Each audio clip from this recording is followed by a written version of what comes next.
So far, we have discussed about international business environment and drivers of it. What is the present requirement to start your business in another country? All right. So let us look into the another other aspects of this particular subject.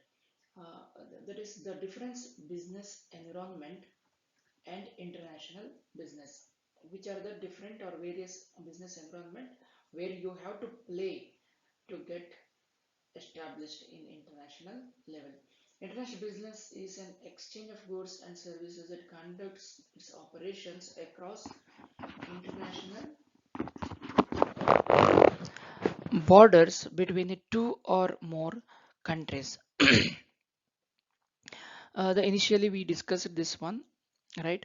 International business is also known as globalization, whereas business environment is the surrounding in which the international companies trade.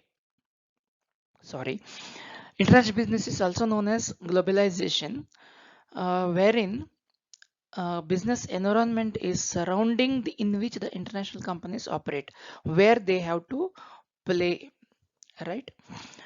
Let's look into forms of business environment, or which are the types of business environment where companies have to play.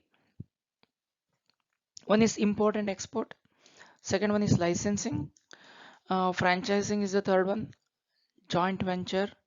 Fourth one, foreign direct investment. Right. These are the different arena where business and people have to understand. Advantages of international business environment: it helps in expanding the business, exposure to more customers, helps in proper management of the product life cycle, and helps in mutual growth. This we already discussed, right? So the different environment, one which one we are discussing here is political environment. It is very essential part of the game. The political environment refers to the type of the government relationship with business, and the political risk in the country. It all depends upon political instability. 6 months one government, another 6 months another party will come to rule. They will change the policies, the regulations, so that will affect the present business. Trusting the present company's assurances and regulations. If we start the business, after 6 months another party will come in to run the government, then then what happens? They may change according to their party requisitions and promises. So here the sufferer will be the business people. Likewise, political instability is threat to us. Political stability is advantages to us. Doing business internationally therefore implies dealing with different types of government relationships, levels of risk. There are many different types of political system. For example, multi-party democracies, one-party states, constitutional monarchies, dictatorships. You'll find dictatorship in North Korea, right? Everyone knows him. If you see China, it is Communist Party. If you see India and USA, it is run by the Democratic platform, right? Likewise, each country has their own way of conducting the elections and coming to the power, forming the parties, dealing with the uh, national and international problems. It changes from party to party and their policies. So in analyzing political and legal environment, an organization may broadly consider the following aspects: the political system of the business. Second one is approaches to the government towards business. Restrictive or facilitating. Here restrictive means the rules and regulations becomes obstacles to grow in the business. Facilitating means if company demands for this particular things to be liberalized or to be taken away, then government will look into that aspect for that company to survive in the business. If they feel company will get benefited, localites will get benefited, society gets benefited, in turn country's economy will also get benefited. Definitely government will facilitate such requirements, facilities and incentives offered by the government. This is one of the another aspects of the political factor. Legal restrictions for licensing requirement, reservation to a specific sector like public sector, private sector, small scale sector.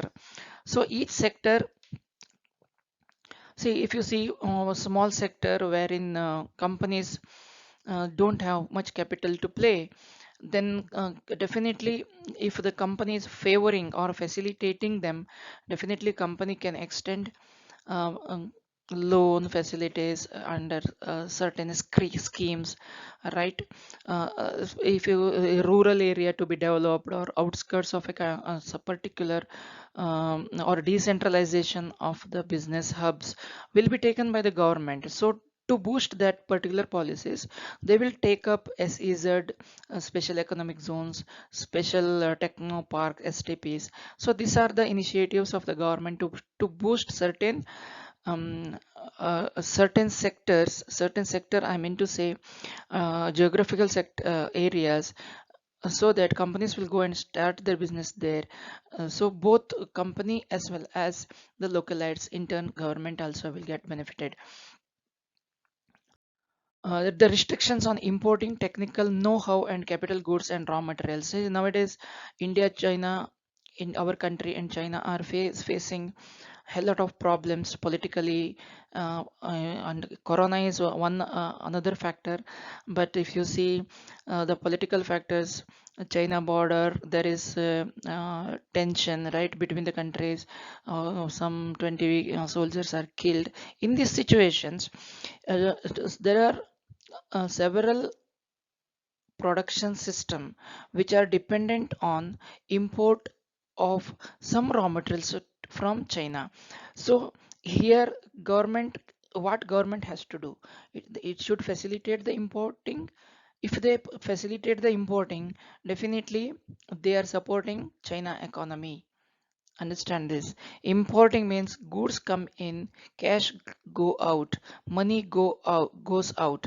That is why all the political, political parties or all the patriotic people who are in the government will support exports rather than import.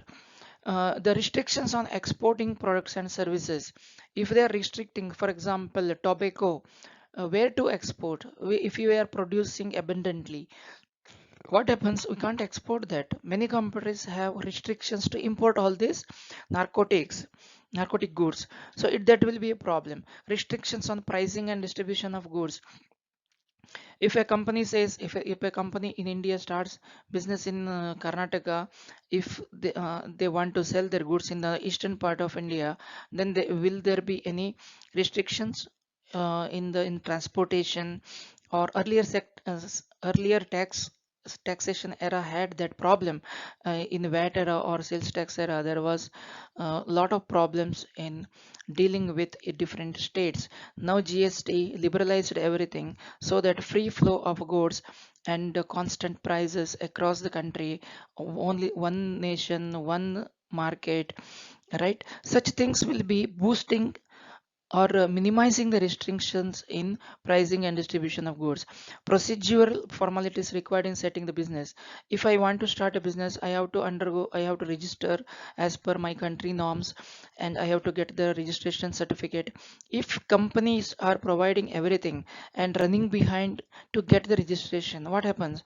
Here again the failure of the government. So what they have to do, they have to liberalize the, or they have to minimize the documentation part, so that every company can get registered very fast, and the other processes or other aspects of the business they can concentrate.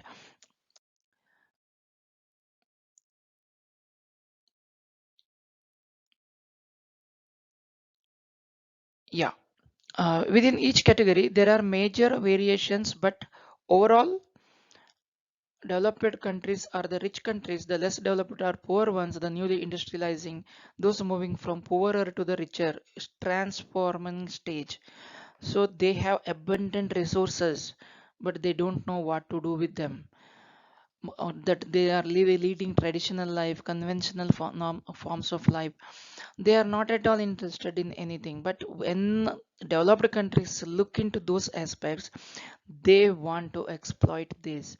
That is what I, in the initial slides, I have highlighted that factor, right? It is not 100% utilization of the resources, but it can be an exploration of that as well, or exploitation, not exploration, it is exploitation of the particular countries, things. These distinctions are generally made on the basis of the gross domestic product or per capita income. Better education, infrastructure, technology, healthcare, and so on are also important or associated with higher levels of economical development. If you know education, if illiteracy level is high, definitely they don't know what to do with the resources. They don't know how to use the technology, even though government has started technological adaptation in every field, especially in India. If you take agricultural sector, where more than 60% of people are dependent on in the rural part, they, if you see the literacy level of Indian farmers is very less. Nowadays it is improving, but the government is trying to implement what we can call uh, innovativeness in agriculture sector as well, but adaptation is challenging because of the illiteracy, and they don't know how to operate this, how to, they don't know what to do with that, right? Everywhere,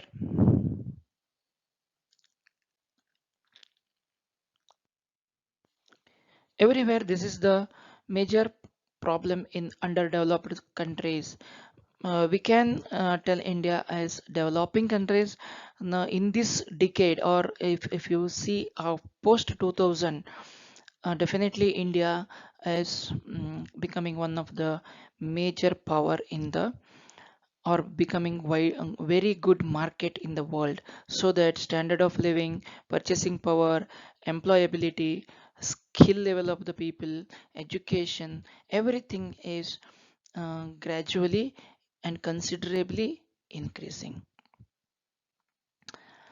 Uh, Clearly, the level of economic activity combined with education, infrastructure, and so on, as well as the degree of government control of the economy, affect virtually all facets of doing business, and a firm needs to recognize this environment if it is to operate successfully and internationally. This paragraph is self-explanatory. uh, for the countries to grow or economy to grow, definitely the infrastructure, education, and other economic activities should be combined, so that country can grow internationally.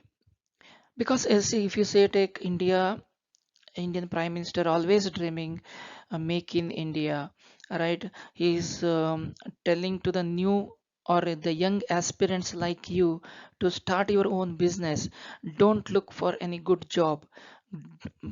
Be entrepreneurs. Give jobs to other, so that you can be rich. Startups. His dreams. These are definitely, if we cope up with them, cope up this kind of dreams, definitely India will be one of the uh, greater economical power in the world. While analyzing the economic environment, the organization intending to enter a particular business sector may consider the following aspects. Each and everything is a risk in another unknown country where you are going to start the business. That is why basic level of research is not only sufficient. Advanced research, you should to take a lot of analysis in the different types of environments where you have to deal with. An economic system to enter the business sector, this is the first and foremost. Healthiness of economy is a very, very important factor of any company or organization have to look into. If you see Sensex in India or Nifty is 10,000 above, or Sensex is about 30,000, that shows the healthiness of the Indian economy, right? There's the indicators, per capita income, employment status, literacy level, everything is part of the economy. Stage of economic growth and the pace of growth, say GDP, or yeah, uh, level of national and per capita income, incidence of taxes, both direct and indirect taxes, taxation system. If another country like IBM or Accenture come to India, what happens? They have to pay the taxes here as well, right? As per the corporate tax policies, they have to pay on the profit what they reap here. Infrastructure facilities available and the difficulties thereof. If you think about the transportation in Bangalore, like traffic jammed cities, moving goods from one place to another really challenging. Productivity of the vehicles will be lower because of the traffic jam, and the clogging. Such things we have to look into. Infrastructure is very important for transportation of goods from one place to another. Right, ability of raw materials and components and the cost thereof. What is the cost of the raw materials? Is it available abundantly, or we have to store it, or we have to get it from another geographical another part of the country where I have to incur a lot of transportation cost. Such things we have to look into. Sources of financial resources and their costs. Acquiring fund, what is the rate of interest? Is it fluctuating? Or cost of the funds, right? Everything we have to analyze. Availability of the manpower, managerial and technical workers available, their salary and wage structures. This is part of the human resource, whether skilled labors are available or semi-skilled are available. We can train them according to our needs, right? Managerial skill is there or not? Even see, is just understand. In India, the quality of education is deteriorating. Employability of the people who are coming from technical institutions is not on par with the international standards. 90% of MBA students are not employable, even though they have 4 semesters or 2 years of MBA, regular MBA. They completed, they secured more than a 70%, 80%, but logic, what we can call problem solving skills, logical thinking, think out of box, organizing the work, we are not finding in any of the MBAs. That is why 10% or 10 to 15% of people only get good jobs. Others will be searching for the jobs, then landed up in somewhere. Then they will tell this course is not useful. So managerial skill also one of the skill required for the people who are part of our MBA team. Technical, yes, technical skills, technical workers available, their salary and wages, how much they are paying, are if we pay 10,000, is it enough for an engineering graduate who completes 4 years of technical educations, come out comes out with dreams of getting good jobs, landing up earning six digit salary or 5 digit salary, um, still he is not able to, companies are not able to give that much salary, then definitely it will be a kind of betrayal. Then what they'll on the talent will be moving out of the country seeking for good jobs. Right, so these are the aspects we have to look into. It's easier than ever for even small business plan to have a global presence thanks to the internet, while greatly grows their exposure, their market and their potential customer base. Say a virtual world is stronger than the physical world nowadays. See, if you use Facebook, uh, the person who is sitting in Australia will be my friend, but I cannot give time to my own family members because I'm busy in the virtual world. It attraction that even it is true for the business as well.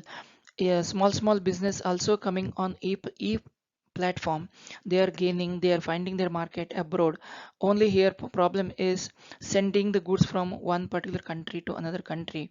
But yes, it is even though it is challenging, due to liberalization, policies of the countries will help to grow them and to cater the potential customer base across the world. For the economic, political, and cultural reasons, some countries are more accepting of technological innovations, other less accepting.